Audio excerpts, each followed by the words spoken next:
화면이 여기 뜨네. 자, 그래서 본격적으로 수업 시작하도록 하겠습니다. 지난 1주차 때 우리가 요거를 좀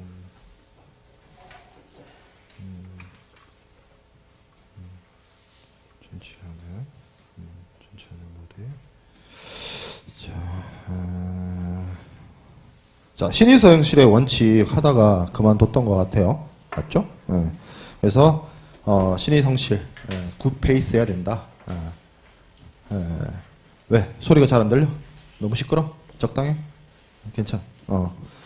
자, 그래서 뭐 이게 뭐 법에도 한국 법에도 이게 이제 외국인 유학생이 있기 때문에 우리나라라는 표현을 쓰면 안 되는데 한국 법에도 민법에 신의성실과 관련된 조항들이 있습니다. 그래서 권리 행사나 의무 이행이 신의에 쫓아서 성실하게 해야 된다. 굉장히 추상적인, 제가 그 동영상 강의에서도 얘기를 했지만 이 정도로 애매한 표현이 없어요, 법에. 그래서 뭐 굉장히 추상적인 개념입니다. 그래서 이거는 여러 가지 판례나 내용들을 살펴봐야 되는데 그냥 막연하게 신의성실의 원칙 하면 조금 답이 안 나오니까 이거 좀 몇 가지 구체적인 것들을 좀 살펴보면 첫 번째 채무 이행에 있어서의 원칙이 있습니다. 채무 이행이 있어요. 뭐 여러 가지 이거는 어떻게 보면 신의성실의 어떤 기준? 아니지. 정확하게 말하면 반대로 채무 이행을 함에 있어서 신의성실이 기준이 되어야 된다. 뭐 이렇게 볼 수가 있는데 총 매매 대금이 예를 들어서 200만 원이에요. 근데 그러니까 미지급액이 뭐냐면 못 준 돈, 덜 준 돈이죠. 덜 준 돈이 10만 5천 원이에요. 그래서 이거에 대해서 월 오픈. 여러분들 오픈이란 말 뜻 알아요? 잘 안 쓰잖아 요새. 할푼리 들어봤죠? 할푼리가 언제 써? 여러분들 좋아하는 야구. 3할 타자 그러잖아. 3할 타자면 10번 중에 3번을 친다는 얘기죠. 뭐 방망이를 거꾸로 잡아도 뭐 친다 뭐 그런 말 되잖아. 그러면 소수점 첫째 자리가 할이고 소수점 둘째 자리가 푼이에요. 그러니까 이게 오픈이라면 0.05예요. 0.05. 5% 이자.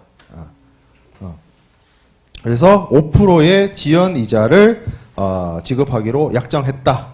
그래서 매도인이 이와 같은 미지급액이 있다는 이유만으로 매매계약 전체를 해제하는 것은 신의성실의 원칙에 위반된다. 이게 무슨 얘기냐면 대법원이 어떻게 바라봤냐면 전체 매입 채권, 매출 채권이 200만 원인데 그 중에 10만 원 못 갚았다 이거야. 그러면 반대로 생각해보면 185만 5천 원은 갚았다는 얘기죠.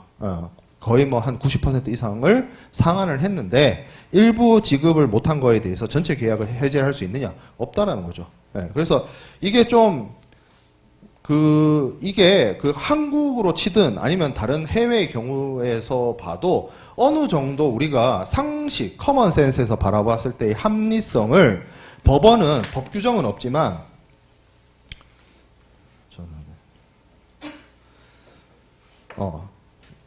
어떻게 보면 일종의 합리적이고 상식적인 수준에서 판단을 해주는 거야.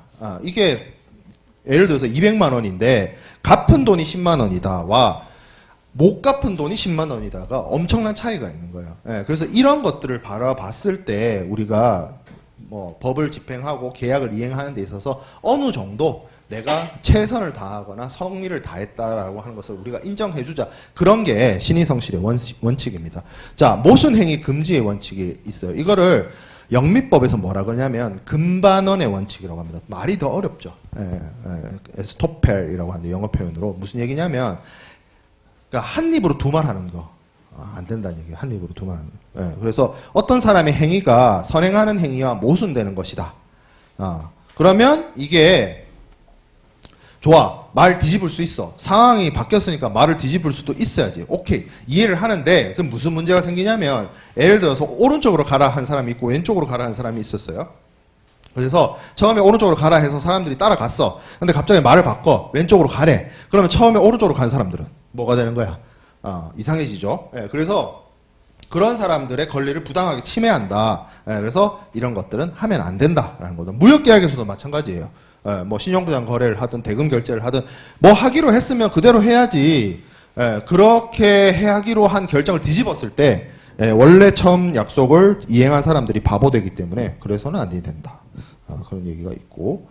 자, 사정 변경의 원칙입니다. 물론 그렇다고 해서 모든 계약 내용이나 법적인 내용을 철저하게 완전히 지켜야 된다. 이런 것들은 좀 아니에요. 그러니까 우리가 좀 사람이 살면서 비즈니스를 하는 데 있어서 유도리가 있어야 될 거 아니에요. 융통성이라는 게 있어야 될 거 아니에요.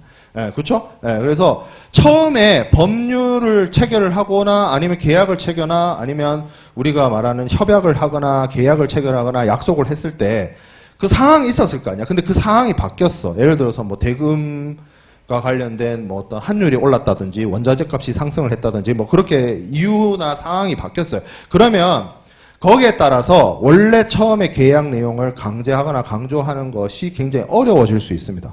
그래서 그러면 그거를 어떻게 하느냐? 상황이나 사정이나 뭐 이런 거에 맞게 수정할 수 있어야 돼요.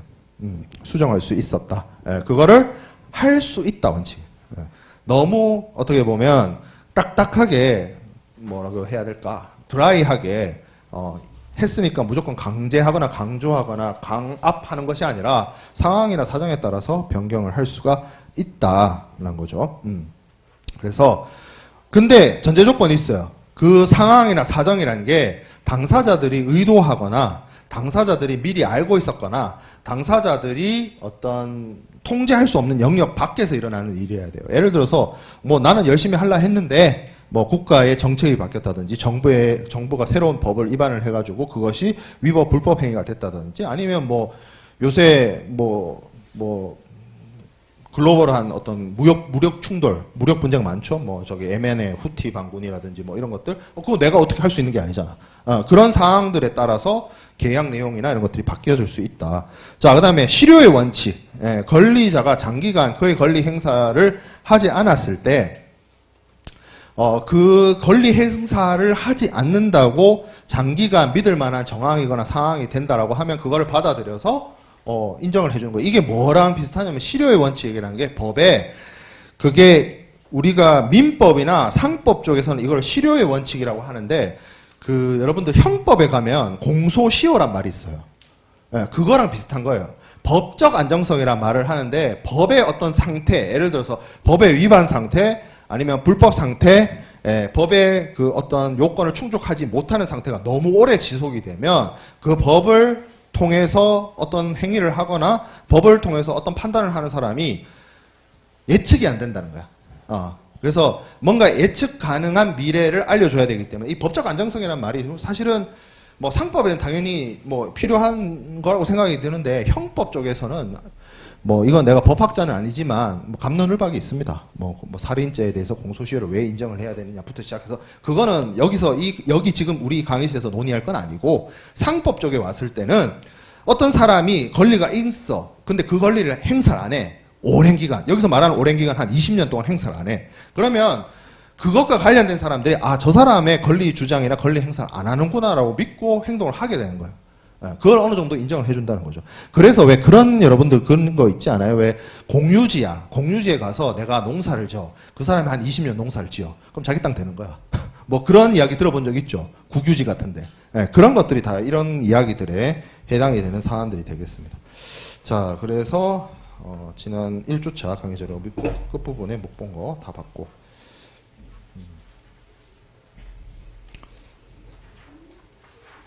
요거 좀 불편한데 내가 봤을 때 이 아도브 리더 이거 아도브 리더야? 아도브 리더 말고 없어? PDF 2020 이게 나을 것 같은데.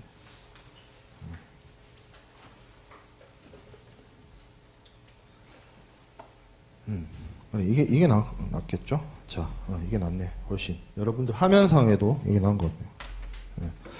자, 그러면 그 다음에 계약으로 넘어오도록 하겠습니다. 자, 우리 뭐 계약에 대해 원칙 살펴봤어요. 그죠? 뭐였어요? 당사자 자치 원칙이 있었고 신의성실이 있었고 세 번째 살펴볼 건 뭐냐면 객관적 계약 이론입니다. 객관적으로, 그러니까 이게 원래는 이름이 타이틀이 객관적 계약 이론이 아니라 계약이 성립하는 것에 대해서 어떻게 성립하느냐를 논할 때 이 주관설이 있고 객관설이 있습니다. 이게 뭐 말은 어려운데 이야기 딱 들어보면 무슨 내용인지 여러분들 이해할 수 있어요. 무슨 얘기냐면 계약 성립을 할 때 당사자 의사만 있으면 성립한다와 당사자 의사 말고 뭔가 액션, ACTION이 있어야 성립을 한다는 입장이에요. 그러면 여기서 당사자 의사만 있어도 성립한다는 주장이 뭐냐면 여기 첫 번째 나오는 주관설입니다. 한번 볼까요? 산업혁명 이후 19세기 접어들어서 영국이 대륙법의 영향을 받아서 계약은 당사자들의 의사 합치, 의견 합치 이거에 의해서 하는 것이다. 그래서 뭔 얘기를 하는 거야?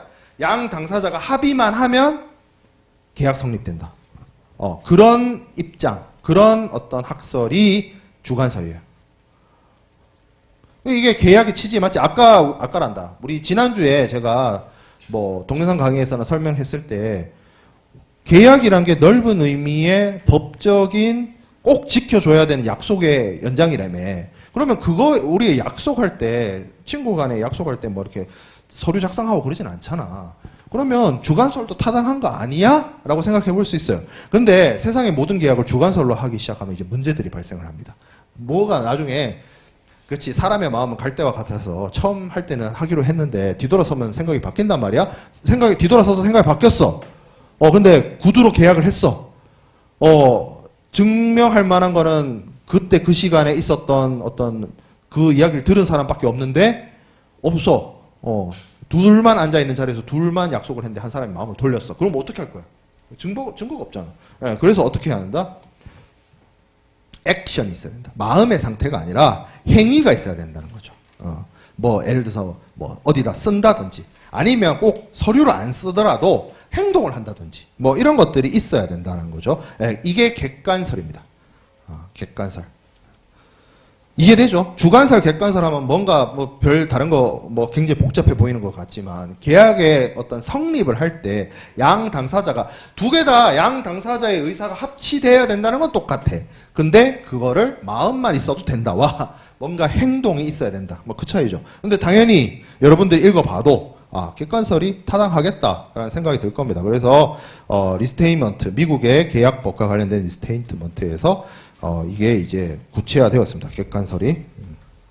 자, 그러면 의사의 객관적 기준, 주관적 기준 이게 좀 중요한데 한번 여기 사례를 한번 볼게요. 사례를 볼게요. 자, 이거 사례가 아니고 그냥 제가 예시를 들어놓은 건데 판례가 있는 건 아니니까. 자, A가 B에게 $200 물품을 $100에 팔겠다. 반값이네요. 반값 할인. 자, 팔겠다고 말하고 B가 오케이를 했어요. 승낙을 했어요. 우리가 여러분들 국제상무론이나 이런 데서 배웠던 청약과 승낙이 있었죠. 뭐로? 구두로. 그래서 계약이 성립됐어. 근데 A가 자신의 말은 just kidding이다. 농담이다. 안 해. 계약 이행 안 해. 그래서 B가 열받았어. 소송 제기했어. 자, 그러면 이게 뭐가 맞냐? 계약이 성립한 거냐? 아니면 그냥 장난이었냐? 이거죠. 만약에 A가 B에게 전달했던 말이 의사의 어떤 진지함, 이런 것들이 있었다라고 하면 법원은 이거를 계약 성립으로 볼 거고. 아니다. 이거 그냥 그냥 한 말이었다. 그냥 우리가 일상생활에서 그런 말 많이 쓰죠. 그냥 해봤어. 그냥 한 말이야. 뭐로 인정이 되면, 계약의 성립이 불인정이 되는 거죠. 이것 때문에 주관설보다 객관설에 따른 어떤 계약을 구체적으로 증빙하거나 입증할 수 있는 어떤 서면 계약의 필요성이라든지 이런 것들이 등장하게 됩니다. 자, 그러면 어떤 사례를 한번 볼게요. 자, 객관설의 사례. 자, 이게 객관설의 사례일 수도 있고 계약 내용의 정확한 인지와 확인에서 발생되는 사례도 있을 수 있어요. 이거는 되게 재미있는 사건이라서 무역 계약론이나 관련된 서적에 몇 번 이렇게 등장하는 사례인데 1864년에 있었던 사례입니다. 160년 전에 있었던 사례예요. 이때는 세계 1, 2차 대전이 일어나기 전이고 인도가 영국의 식민지였던 시절이에요. 인도가 그 대영제국 시대죠. 자, 여기서 이 사건이 있는데 여기 보통 그 판례 같은 거 나올 때 여기 보면 레이플스, 라플스 뭐라고 읽는지 모르겠어. 이거 뭐 배 이름이 회사 이름인데 중간에 V 한 다음에 땡 있어. 이게 뭐냐? 벌서스야. 누구 대 누구 사건.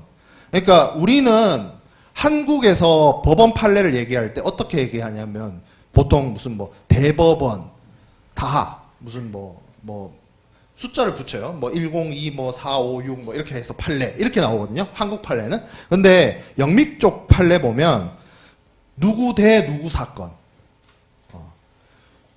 그 미국에 뭐 그런 거 있었잖아. 누구 대 누구 사건 해가지고 뭐 낙태라든지 뭐 이런 거 대법원 판례가 갈렸다. 그러면 그 CNN이나 뭐 이런데 뉴스 보면은 뭐 그 앞에 사람 V 누구 또 사람 이렇게 나오는 경우가 있거든요. 그 미국의 영미권은 판례를 표결할 때 그렇게 표시를 해요. 그래서 1864년에 있었던 사건인데 이걸 그냥 피어리스호 사건이라고 합니다. 르세라핌 노래는 F로 시작하잖아. 그거 말고 이거는 피어. 비슷해요. 자, 발음이 비슷하지. 솔직히 나는 구분 못해. EP나 F나. 그렇죠? 자, 그게 중요한 게 아니고 원고가 있고 원고가 수출업자예요. 수출업자고 피고가 수입업자인데 125가 만이의 인도 면화. 지금은 면화 있죠. 여러분들 면 티셔츠 나도 입고 있고 여러분들 입고 있는데 오늘날 생산되는 그 커튼, 면의 대부분은 미국 남부 지역이나 아니면 중앙아시아 지역에서 생산을 합니다. 근데 지금, 그러니까 요 시절에는 영국이 인도를 꽉 잡고 있었던 이유가, 식민지로 꼭 두고 있었던 이유가 인도에서 생산되는 면화가 굉장히 중요해서 그걸 이제 영국으로 가져와서 영국에서 여러분들 그 소위 말하는 산업혁명 공장에서 이제 직기 돌려가지고 천을 짜내고 그러던 시절이었는데 인도의 면화를 분베이에서 출발을 해가지고 리버풀 맞아요. 그 여러분들 알고 있는 그 리버풀이에요. 클롭 감독이 올해 끝으로 그 감독을 그만둔다는 그 영국의 축구팀이 있는 그 도시 리버풀이 원래 항구 도시예요. 영국 중부 지역에. 그래서 리버풀에 도착하는 피어리스호의 도착 인도 조건입니다. To arrive ex Pieris from Mumbai죠. 이때는 1864년이어서 인코텀스가 없었던 시절이에요. 그러니까 도착 인도 조건이니까 DAT 이런 거랑 비슷하다라고 볼 수 있는데 DAT라고는 말할 수 없어. 왜? 이때는 인코텀스가 없었기 때문에. 아무튼 그렇게 하기로 했어. 양 당사자 합의했어. 근데 이 피어리스호가 한 척이 아니라 두 척이 있었던 거예요. 그래서 12월에 문베이 항에서 출발하는 피어리스호가 있고 또 10월에 출발하는 피어리스호가 있었어요. 그래서 수출하는 수출업자는 12월에 출발하는 피어리스호가 내가 선박에 하모를 실어야 되는 배라고 생각을 했고 물품을 수입하는 사람은 10월 달에 그러니까 10월 달에 출발하는 피어리스호가 그 배라고 생각을 한 거야. 두 배가 같은 배는 아닌데 이름이 같은 거야. 근데 서로가 다른 배라고 생각을 한 거야. 그러니까 수출업자는 12월 거, 수입업자는 10월 거. 그러면 당연히 날짜가 상식적으로 생각해봐도 10월께 먼저 도달을 하죠. 그러면 이 배가 런던이 아니라 리버풀에 도착해야 되는 시점에 수출업자는 12월 거를 생각을 하고 있었기 때문에 인도에서 출발을 해서 리버풀에 도착을 해야 되는 타이밍이 11월쯤에 수입업자가 생각할 때 배가 안 오는 거야. 화물이 없어, 배에. 배는 왔겠지. 근데 화물이 없어. 그럼 어떻게 생각해요? 물품이 인도가 이루어지지 않았다고 생각하겠지. 그래서, 물품 인수 거절. 너 왜 물품 이행 안 해? 뭐 이렇게 된 거야. 근데 수출업자는, 이거 아니다. 나는 제때 선적 준비 중이었다. 이렇게 된 거예요. 그래서 재판을 합니다. 이거 어떻게 됐느냐? 재판부에서 너네 둘은 계약, 국제 물품 매매 계약을 성립시키기 위한 의사의 합치가 없었다. 이렇게 판결을 해요. 계약 성립 안 됨. 너네 둘은 원래 처음부터 계약이 성립 안 됐어. 왜? 나는 이거라고 생각하고 너는 이거라고 생각을 했으니 우리 앞에서 그런 얘기를 했잖아요. 계약의 성립이라고 하는 건 주관설, 객관설을 따질 때 양 당사자의 합의 나는 너한테 뭘 팔고 너는 나한테 뭘 사고 이거에 합의가 돼야 되는데 서로 딴 생각하고 있었던 거야. 이거는 그래서 계약이 처음부터 성립되지 않았다라는 사건입니다. 자, 이래서 이게 이제 이슈가 되겠죠. 이슈가 됐죠. 그래서 이걸 어떻게 정리하느냐. 이거 아까는 영국의 판례가 그렇게 정의를 한 거고 미국의 계약법에 리스테인먼트라는 게 있습니다. 리스테인먼트는 뭐냐면 여러 차례 등장을 할 텐데 이렇게 생각해 보면 돼요. 한국이나 일본, 중국, 프랑스, 독일 같은 나라들은 소위 말하는 대륙법계 국가라서 법을 명문화 시켜 놓습니다. 웬만하면. 그리고 그 법의 어떤 그 융통성이나 이런 것들을 위해서 매번 개정을 하죠. 근데 영미법은 여러분들 들어봤을 거예요. 불문법, 성문법입니다. 그러니까 이게 특별한 법전이 있다기보다는 판례 중심주의로 가요. 근데 아무리 판례 중심주의면 이게 나중에 판례가 쌓이다 보면은 완전 뒤죽박죽 되겠죠. 예, 그래서 미국이나 이런 데서도 미국이나 영국도 액트라고 불리는 성문 법원을 만듭니다. 그것도 있고 대법원 영국이나 미국의 그 어떤 법원에서 내려지는 판결을 정리를 해요. 이런 게 있다, 이런 게 있다. 예, 여기서 말하는 계약법의 리스테인먼트는 법원의 판례 모음집 같은 거라고 생각을 해보면 됩니다. 그래서 거기에서 이렇게 정의를 내려요. 피어리스호와 같은 이름이 똑같은 선박이 두 척에 있는 경우에 이렇게 경우를 생각을 해볼 수 있다는 거죠. 갑이 이 사실을 알고 을이 이 사실을 모르고 있는 경우, 여기서 사실을 안다는 것과 모르고 있다는 것은 뭐냐면 똑같은 이름의 배가 두 척이 있다는 사실을 안다는 것과 똑같은 이름의 배가 두 척이 있다는 사실을 모른다는 걸 얘기를 하는 거예요. 그러면 똑같은 이름의 배가 두 척이 있다는 거는 그걸 알고 있다는 건 뭘 전제하냐면 이 두 배 중에 무역 계약을 이행을 해서 운송을 해야 되는 배가 이건지 한쪽 당사자는 안다는 거야. 사실을 알고 있다는 거야. 모른다는 거는 똑같은 이름의 배가 두 척이 있다는 사실을 모른 채 자기가 생각하는 그 배만 있다라고 생각합니다. 자, 그러면 갑은 알고 있고 을은 모른다. 그러면 누가 불리한 상황이에요? 정보의 비대칭이 생긴 거죠. 갑은 정보가 많고 을은 정보가 적어요. 그러면 누가 생각한 그 배로 가야 된다? 을이 생각한 배로 가야 된다. 을은 배가 그 하나만 있는 거라고 생각하고 있잖아. 근데 갑은 두 척이 있다는 걸 알아. 을은 생각이 이거야. 그러면 갑이 이쪽에 의견 맞춰주면 되죠. 그렇게 가는 거야. 자, 그 다음에 반대인 경우에. 반대인 경우. 마찬가지겠죠. 자, 근데 갑이나 을 모두 사실을 알고 있으면 갑도 시월호라고 할게요. 이름이 기니까. 시월호가 있고 12호로가 있는데 갑도 시월 있고 12월 있는 거 알아. 을도 시월 있고 12월 있는 거 알아. 그럼 이 두 사람은 뭘 한 거야? 서로 알고 있는데 알아서 하겠지. 이런 걸로 이제 조별 모임 하면 이제 이런 마인드로 조별 모임은 큰일 나죠. 무슨 말인지 알겠죠? 다 서로 떠넘기는 거야. 누군가는 나서서 교통 정리를 해줘야 되는데. 이거 어떻다? 계약 성립하지 않는다. 반대로 둘 다 몰라. 이게 이제 아까 제가 앞선 페이지에서 얘기했던 그 사실이죠. 그 경우에도 계약이 성립되지 않는다라고 하는 겁니다. 자, 요게 1차 계약법 내용이고 리스테인먼트도 여러 차례 수정이 됩니다. 수정 보완되기도 하고 내용이 늘기도 하고 했는데 1차 때 들어간 내용은 이거고 2차 때 똑같은 내용을 조금 더 구체화했어요. 그래서 뭐 비슷한 말인데 좀 다르게 얘기하고 있습니다. 그러니까 갑이 넘버1을 의도하고 을은 넘버2를 의도한 경우 둘 다 서로 다른 선박을 의도한 거나 모르는 거나 알만한 이유가 없을 때 성립하지 않는다. 서로 다른 선박을 의도했으니까 계약 성립하지 않는다. 근데 한 사람은 알고 있고 또 한 사람은 모른다. 그 반대의 경우도. 그거는 그 모르는 사람, 정보가 부족한 사람의 쪽으로 간다. 이렇게 얘기를 하는 거죠. 그런 식으로 정리가 되어 있습니다. 그래서 요거는 그렇게 정리를 하면 될 것 같고. 그러니까 여기 이 사례를 통해서 알 수 있는 게 단순히 계약의 의사 합치라는 게, 주관적인 요인일 수도 있지만 좀 객관적인 요인이 필요하다. 이런 것들을 여러분들이 확인을 할 수 있을 것 같아요. 그냥 재미있는 사례에 해당이 된다라고 볼 수 있습니다. 자, 그래서 좀 요약을 해보고 정리를 해보면 객관적 계약 이론에서 말하는 거는 당사자들이 물론 모든 계약 내용에 대한 사안들을 다 합의하거나 다 정의하거나 그러는 건 아니에요. 근데 계약 당사자들이 계약을 이행하는 데 있어서 필수 불가결한 요소들 정도는 딱 어느 정도 확인이 되고 합의가 돼야 돼요. 내용적으로. 그래야 그게 돼야 계약이 성립됐다라고 볼 수가 있습니다.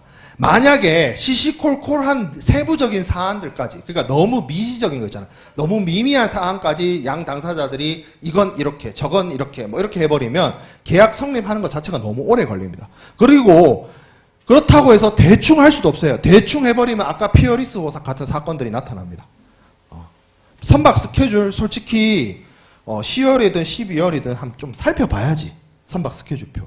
그래서 정확하고 구체적으로, 그러니까 너무 디테일하게 가서 계약 체결의 시간이나 지연을 유발시켜도 안 되고, 너무 또 대충 해가지고 양 당사자의 의사가 실질적으로 실체적으로 다른 그런 사안을 맞이해서는 안 된다는 거죠. 뭐 그렇게 보면 돼요. 자, 그리고 이 말이 있습니다. 세 번째 동그라미에 무역 계약에도 중요한 조건에 대해서 합의만 되어도 계약이 성립된다. 근데 만약에 합의되지 못한 사안들은 무역 간섭 등에 의해서 보완되어질 수 있다. 여기서 말하는 무역 간섭의 가장 대표적인 게 뭐가 있을까? 인커텀스. 자, 이렇게 보는 거지. 너와 내가 계약을 해. 너와 내가 계약 방식을 예를 들어서 휴대폰을 판매하기로 해. 휴대폰을 판매를 하기로 했는데 대금 결제 어떻게 할까? 선박 어떻게 할까? 이런 걸 얘기하다가 거래 조건 인커텀스 쓰기로 하자. 그러면 그 얘기를 하는 거죠. FOB로 하자. 그러면 FOB로 결정하기로 한 순간 매도인은 휴대폰을 수출하는 데 있어서 자기가 어떻게 운송수단을 수배를 해야 되고, 언제까지 물품에 대해서 비용을 책임지고, 어디까지 물품을 인도해야 되고를, FOB, 인커텀스상의 FOB를 쓰기로 결정하는 순간, 매도인 간 매수인 간에 더 구체적으로 얘기할 필요가 없어요.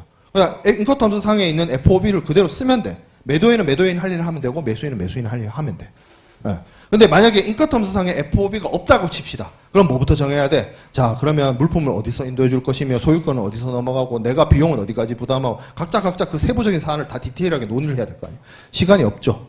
그럴 필요가 없다는 거죠. 그래서 계약에서 성립되지 못하고 합의되지 못한 내용은 무역 간섭에 의해서 보완되어질 수 있다라는 게 그 얘기입니다.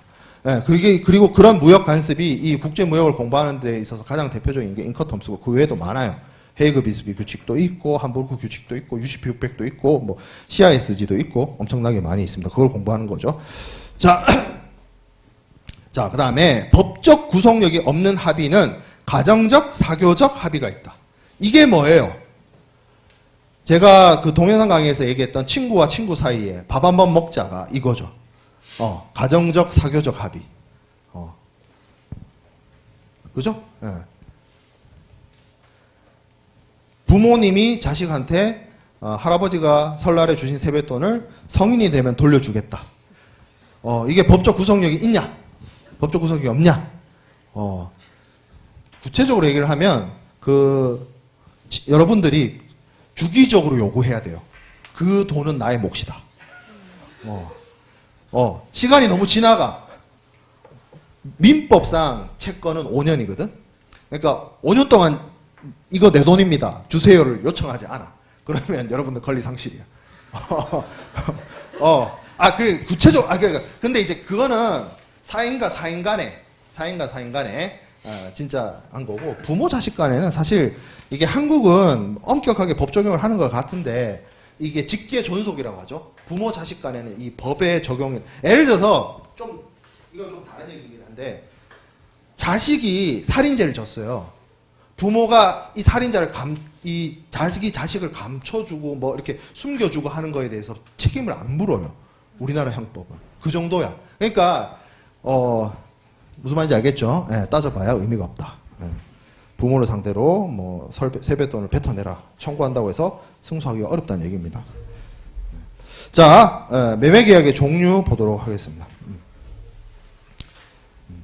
자, 매매계약. 매매계약과 기타 거래 있는데, 우리는 계약의 종류라고 하는데 매매계약을 공부하려고 왔으니까 매매계약에 대해서 보도록 합시다. 일단 매매계약이라고 하는 거는 기본적으로 물품 매매 계약이죠.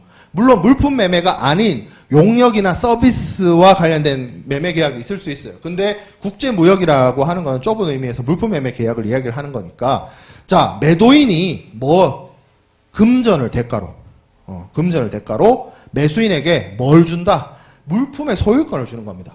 이게 여러분들 그냥 쉬운 말로 하면 물건을 사고 파는 게 매매라고 하죠. 물건을 사고 파는 게 매매라고 하는데 좀 더 유식하고 구체적이고 법률적인 말로 얘기를 하면 내가 금전을 포함한 어떤 대가를 받고 내가 가지고 있는 물건의 소유권을 그 대가를 나에게 준 사람한테 넘기는 게 매매예요.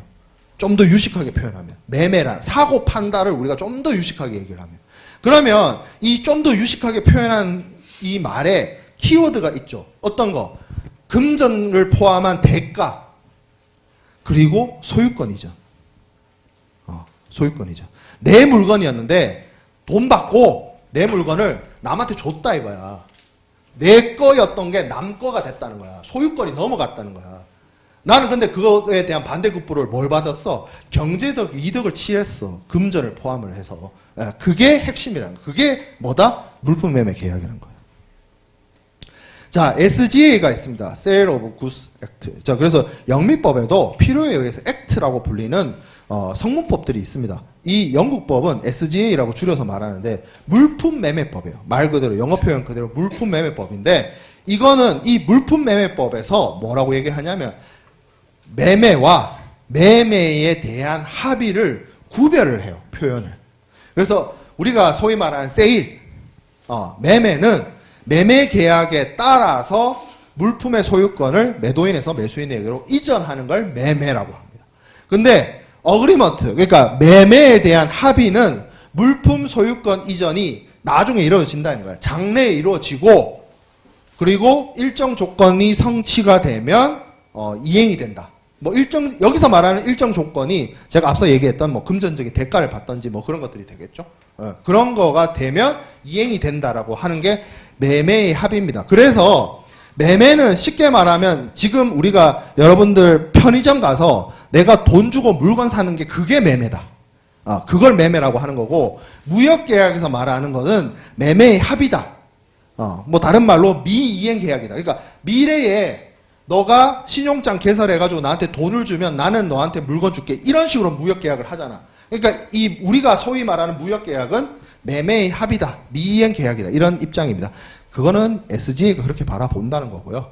미국이나 한국은 포함한다. 굳이 구분해서 어차피 성취되거나 장래에 효력을 발휘할 법적인 행위이기 때문에 특별하게 그걸 구분을 하고 있지는 않아요. 미국이나 한국은. 자, 그러면 이 매매 계약이 아닌 기타 계약 혹은 기타 거래 이런 것들이 있을 수 있겠죠. 근데 매매 계약이 아닌 건 엄청 많아요. 뭐가 있을까요? 매매 계약이 아닌. 임대차 계약. 가장 대표적으로. 매매 계약이 아닌 임대차 계약. 여러분들 집을 원룸이나 자취하는 친구들 여기 있겠지만 기숙사 사는 친구들도 있을 거고 자취하는 친구들도 있을 텐데 임대차 계약서를 쓰죠. 임대인이 있고 임차인이 있죠. 임대인이 뭐예요? 빌려주죠. 공간을, 집을. 2년 동안 전세를 하기도 하고 반월세를 하기도 하고 월세를 하기도 하죠. 임차인이 있죠. 빌리는 사람이죠. 빌려주고 빌려받는 거죠. 이게 매매와 임대차의 가장 큰 차이점은 뭐냐? 금전적으로 대가를 치르는 건 똑같지만 어떤 가장 큰 결정적 차이가 있어요. 소유권이 안 넘어와요. 임대차는. 그래서 매매 계약이 아닌 나머지 기타 거래는 여기 지금 1, 2, 3, 4, 5가 결여되어 있습니다. 계약 당사자가 없거나 상호 합의가 없거나 물품이 없거나. 자, 계약 당사자가 없다. 그럴 수가 있느냐? 있을 수 있어요. 예를 들어서 사람이 죽었어. 상속인이 없어. 그럼 나라가 국고로 한수시켜버리거든요. 진짜 사돈팔척 다 찾아봤는데 없어. 그러면 국고 한수돼요. 그러면 국가는 있는데 상대방은 없잖아. 죽었으니까. 그렇게 상대방이 없을 수도 있어. 계약 아주 특정한 경우에. 자, 상호 합의. 강매 있죠, 강매. 중고등학교 요즘엔 없나? 뭐 그런 거 있잖아. 뭐 학교나 이런 데서 강제로 사는 거 있잖아. 강매. 요새는 없지. 그런 거 했다가는 요새 뭐 인스타에 엄청 이렇게 핫해지겠죠. 인스타 핫해지고 싶으면 강매 시키면 되겠네. 뭐 그죠? 그 악명도 인기라고 생각하면 그럴 수 있잖아. 그러니까 내가 페이머스해질 수가 없다면 노토리어스 해줄 수도 있잖아. 그 정도 멘탈이면 뭐, 그 정도 멘탈을 가지고 있으면 뭘 해도 살아남을 거야. 아무튼 강매. 물품이 없으면 요거는 물품이 없다는 거는 물품 매매 계약은 아니란 거야. 그러면 뭐의 매매 계약 같은 건 있을 수 있느냐? 용역하고 서비스 같은 게 있습니다. 내가 너한테 법률 자문을 해줄게. 변호사들이. 그런 거. 그렇죠. 물품은 없어요. 근데 내가 법원에 가서 법률 대리인을 해주는 일종의 서비스를 제공을 하고 대가를 받는 거. 근데 이거는 계약은 맞는데 물품 매매 계약은 아닌 거죠. 물품이 없다면. 자, 그 다음에 소유권. 이 소유권의 이전이 없다면 이게 되는 거죠. 임대계약. 임대계약. 근로계약. 그렇죠? 네, 근로계약. 보증계약.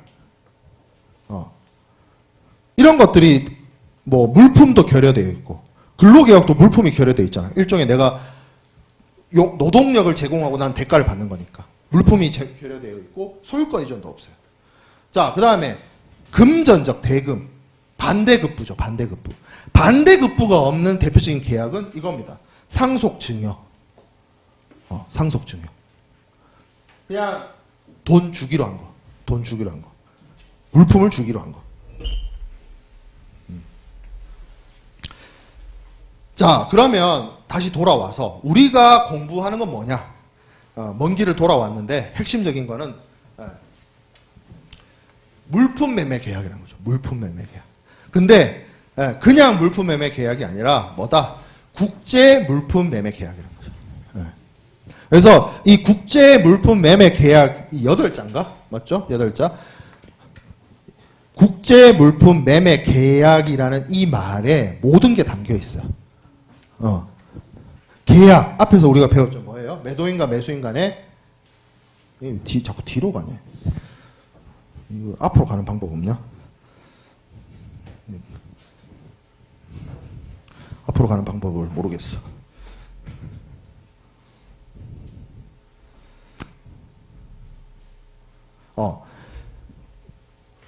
계약이란 말 자체가 뭐다? 양 당사자의 어떤 합의다. 법적인 합의다. 계약. 그리고 매매에 무슨 말이 있다고 했어요? 반대급부를 받고 내가 소유권을 넘겨주겠다. 사고 판다. 뭐에 대해서? 띵. 띵. 물품. 서비스가 아니고 띵. 구스. 멀천다이즈. 물건. 그리고 국제. 국내에서 이루어지는 거 말고 인터내셔널. 미국, 한국, 일본, 중국, 일본, 인터내셔널. 그래서 우리가 무역계약이라고 하잖아요. 무역. 저 무역계약을 4자인데 8자로 늘려보세요. 하면 국제물품매매계약. 국제물품매매계약을 그러니까 계약이란 말 떼자. 그러면 국제물품매매를 2자로 줄여보세요. 하면 무역이. 무슨 뭐 이렇게 혹시 여기 70명 중에 내가 이렇게 얘기했을 때 의문점을 품고 무역에 용역 서비스도 있지 않습니까, 교수님? 하면 대단한 거야. 무슨 차이인지 알겠죠? 무역이란 말에는 국제 물품, 그러니까 물품 매매만 포함되는 게 아니죠. 용역 서비스, 투자, 인베스트먼트. 여러분들 국제 경영 전공에서 다국적 기업론이나 뭐 투자론 배우잖아. 그거는 뭐가 이동하는 거야? 국제 간에. 자본이 이동하는 거죠. 그것도 무역이죠. 그죠? 해외 건설 노동자들이 해외 나가가지고 노동력 제공해 주는 거. 그것도 무역이에요. 뭐의 수출이에요? 노동력의 수출이죠.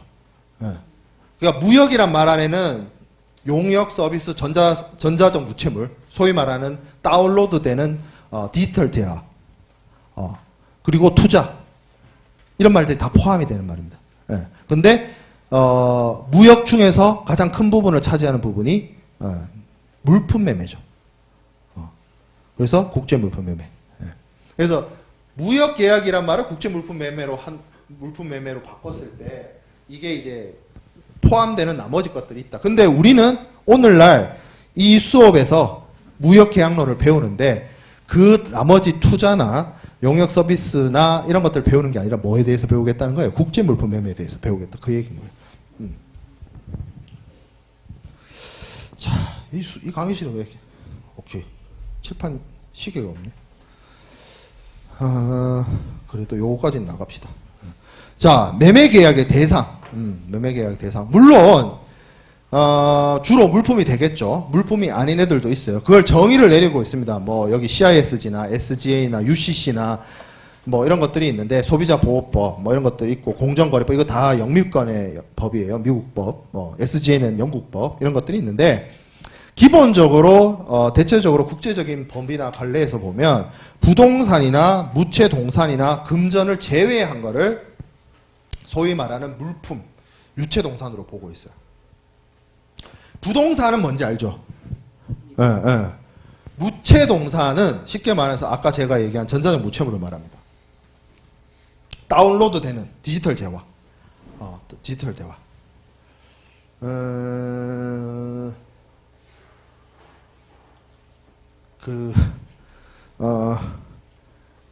뭐 요즘에 그렇게 생각하는 친구들은 없겠지. 예전에 한 6, 7년 전에 넷플릭스가 보급되기 전에 그런 얘기를 했어. 내가 이런 얘기를 하면 무채동산 해가지고 다운로드된 디지털 재화라고 막 이렇게 설명을 하면 이거는 물품이 아니고 뭐 디지털 재화다. 전자적, 그러니까 한국 법상으로 정확한 이름은 뭐냐면 전자적 무채물이에요. 전자적 무채물.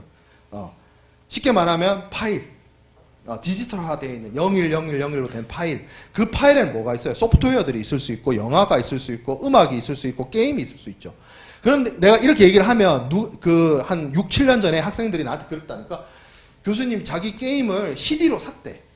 CD는 유채물입니까? 무채물입니까? 나한테 물어. CD는 정확하게 말하면 유채물이에요. 물품이에요. 물품. 물품이에요.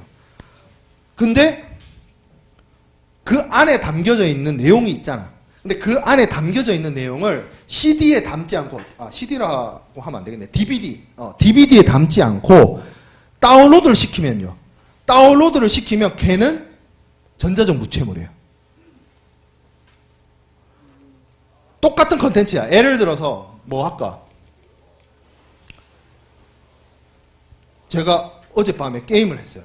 플레이스테이션을 했는데 플레이스테이션 집에 있는 친구들은 알지만 다운로드 버전이 있고 DL 버전이 있고 DVD 버전이 있어. 나는 소장하는 게임들은 DVD를 산단 말이야. 나는. 근데 똑같은 내용, 진짜 똑같아. 게임 할 수 있는 그 컨텐츠는 똑같아. 근데 그거를 다운로드를 받는 사람이 있어. 내용이 똑같아. 근데 내가 DVD로 가져오면 이거는 무역 계약이고요. 국제 물품 매매고요. 다운로드를 받아오면 매매 계약은 맞으나 국제 물품 매매는 아니야. 이게 법적인 큰 문제가 있어. 사실은 어떤 부분이 있냐면 여러분들 나중에 공부를 해보면 알겠지만 그 현행 대한민국의 관세법, 대한민국뿐만 아니라 전 세계 모든 국가들이 물품에다가 관세나 부가세, 세금을 붙이잖아. 세금을 붙일 때 기준은 물품이 기준이에요. 그래서 이게 DVD로 들어오면 DVD는 물품이잖아. 그래서 세금을 붙여. 다운로드 되면 세금이 없어요.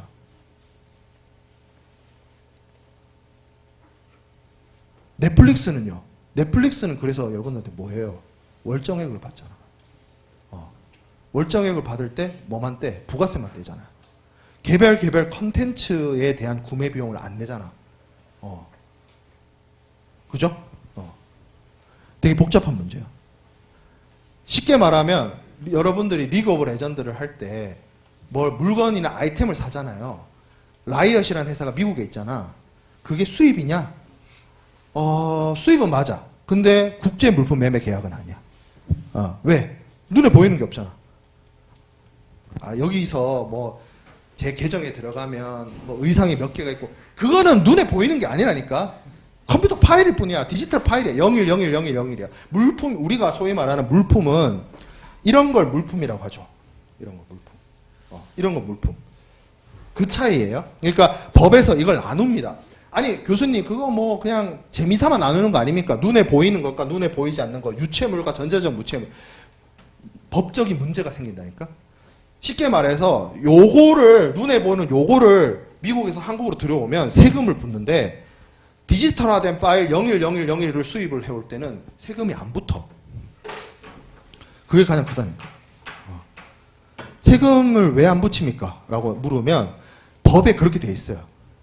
한국 관세법에 14조에 그렇게 돼 있어. 수입하는 물품에 관세를 부과한다 이렇게 돼 있어요. 그 문구가 예를 들어서 수입하는 어떤 것, 어띵에다가 물품을 관세를 붙인다고 안 돼 있고 말 그대로 구스에다가 물품을 붙인다고 돼 있기 때문에 디지털화되어서 스트리밍 요즘에 그 여러분들 뭐 넷플릭스나 이런 게 다 스트리밍 방식이죠. 다운로드하는 방식이 아니죠. 다운로드하고 스트리밍하고 좀 다른 거 알죠? 그런 방식으로 해외에 있는 컨텐츠들이 국내로 들어올 때는 세금을 못 붙입니다. 세금을 붙일 수 방법이 없어요. 붙일 수 있는 건 뭐 하나? 부가세. 부가세는 여러분들이 그냥 소비만 하면 다 붙이는 거니까 그런 거고 관세를 붙이기가 어렵다라는 거죠. 그게 이게 장난으로 나누는 게 아니고 이게 법적으로 큰 차이가 있다. 자격에. 자, 그 다음에 뭐 SGA하고 UCC의 입장을 정의를 나눠놨는데 뭐 SGA에서 물품이라고 하는 거는 무체동산과 금전을 제외한 여기서 말하는 금전을 제외한다는 건 지폐는 물품이 아니라는 뜻입니다. 지폐. 네. 그리고 그걸 제외한 나머지 유체동산이다. UCC는 미국 통일상법전입니다. 네. 그래서 여기서는 뭐라고 얘기하고 있냐면 물품은 매매계약에서 충당될 당시에 이동 가능한 모든 것. 지급수단이 되는 금전, 투자증권, 무체동산 제외. 자, 그러면 한국에서는 뭐라고 정의하고 있느냐? 민법 제98조에서 물건이라고 하는 것은 유체물, 그 다음에 전기, 기타 관리할 수 있는 자연력이라고 합니다. 전기는 사실 눈에 보이지 않는 건데 이거를 한국에서는 특별하게 물품으로 규정을 하고 관리를 하고 있습니다. 자, 그러면 이러한 물품들을 어떻게 하느냐? 여러분들 들어본 적 있을 겁니다.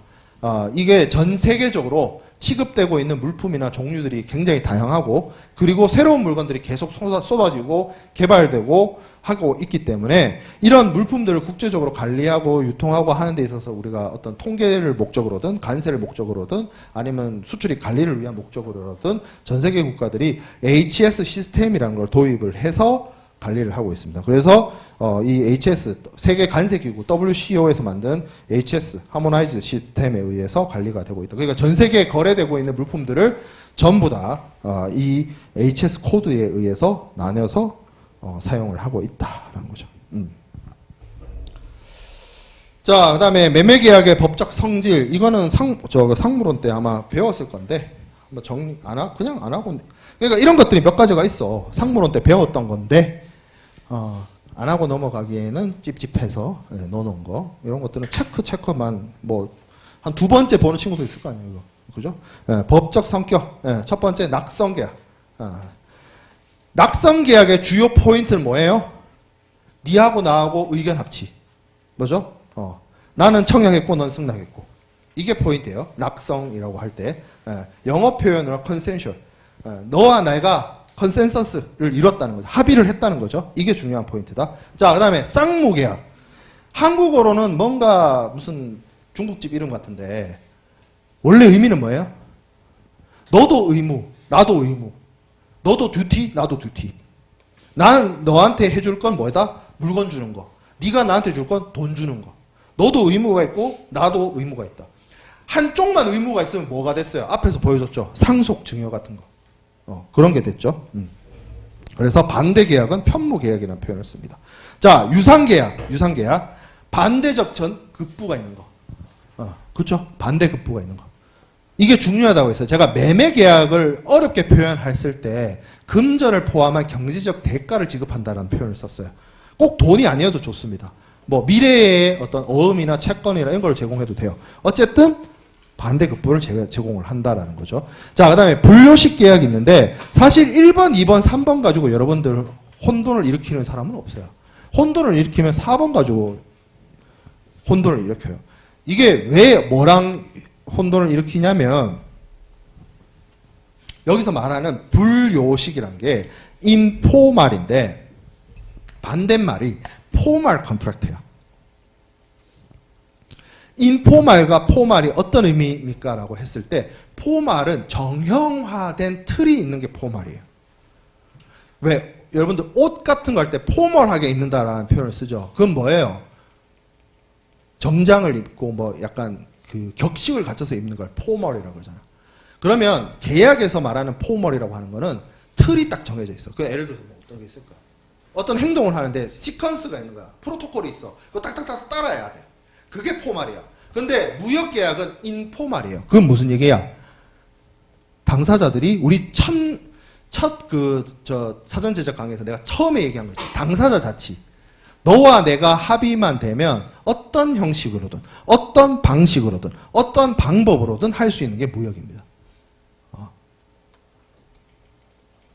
이거를 뭐랑 헷갈리냐면 서면 계약, 비서면 계약, 불서면 이게 그러니까 이 불요식이란 말을 서면이 없어도 되는 계약이라고 오해를 하는 사람들이 있더라고. 서면화되어 있다. 꼭 서면 계약을 체결할 때 꼭 서면으로 해야 됩니까? 아니면 구두로도 할 수 있습니까? 그 논의를 하는 게 아니에요. 포말, 인포말은.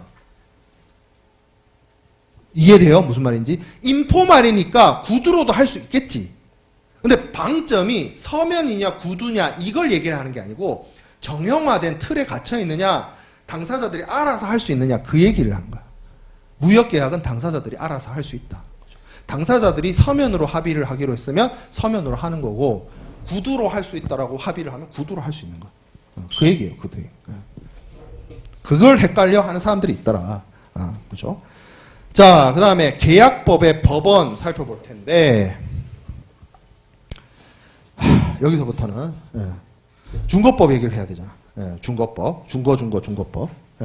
가버닝 로라고 하는 겁니다. 이거는 이게 한 14번 슬라이드부터 쭉 뒤에 이게 전체 내용으로 같이 가야 되는 내용이라서 요거는 우리 목요일 날 업로드되는 사전 제작 강의에서 이어서 하도록 하겠습니다. 오늘 마칠게요. 네.